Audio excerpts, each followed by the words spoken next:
Welcome to Assiniboine Library's video series on APA Citing Basics.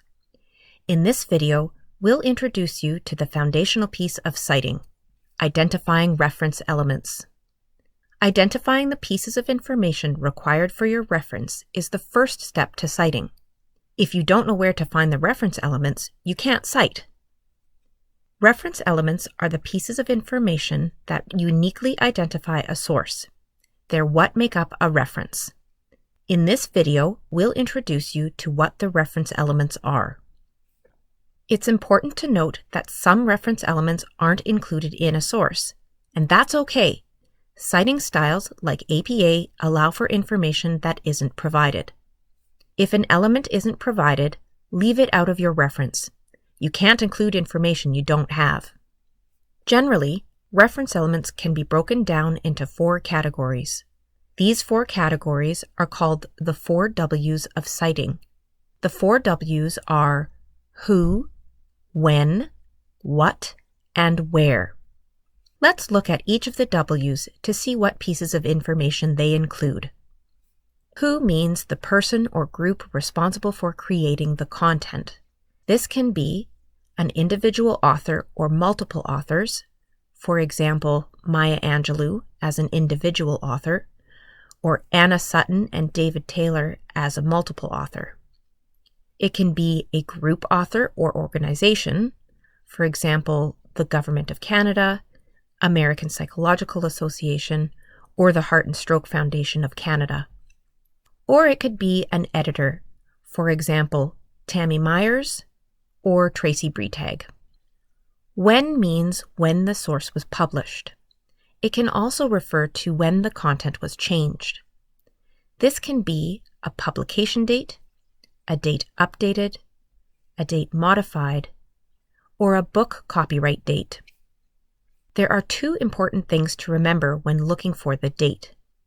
The first is that you do not include a copyright date found on websites. The copyright date on a website isn't specific to when the individual pages of content were published, so we don't use it in our reference. The second is that no date is okay. If a source doesn't list a date, we leave that piece of information out of our reference. Remember, we can't include information we don't have. Instead, the abbreviation for no date, ND, is used in place of the date. What means the source's title? This can be a web page section title, an article title, a book title, and an edition. For example, a 10th edition, a first Canadian edition, or even a revised edition. Where means where the source can be found. Different pieces of information are needed depending on the type of source. For websites, you'll need the website name, for example, Winnipeg Free Press, and the website URL, for example, a web address that looks something like this. For journal or magazine articles, you'll need the journal name, for example, Canadian Journal of Native Studies, or Maclean's. You'll need the volume and issue numbers, for example, Volume 3, Issue 14. You'll need the page numbers, for example, page 152 to 157. And you'll need the DOI.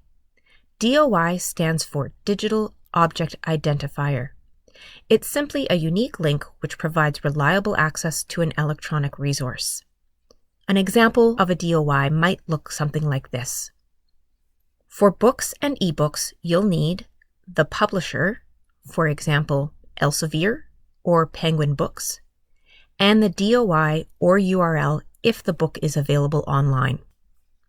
To help you remember the different types of reference elements, we recommend using the library's 4 W's of citing handout. It lists each of the 4 W's and the pieces of information in each category. The handout even has space for you to write down the reference elements for the sources you use in your assignments. Using the 4 W's of citing to identify the elements you need for references will make the task of citing much easier. If you have any questions about the 4 W's and citing, reach out to your friendly Library and Learning Curve staff. We're always happy to help.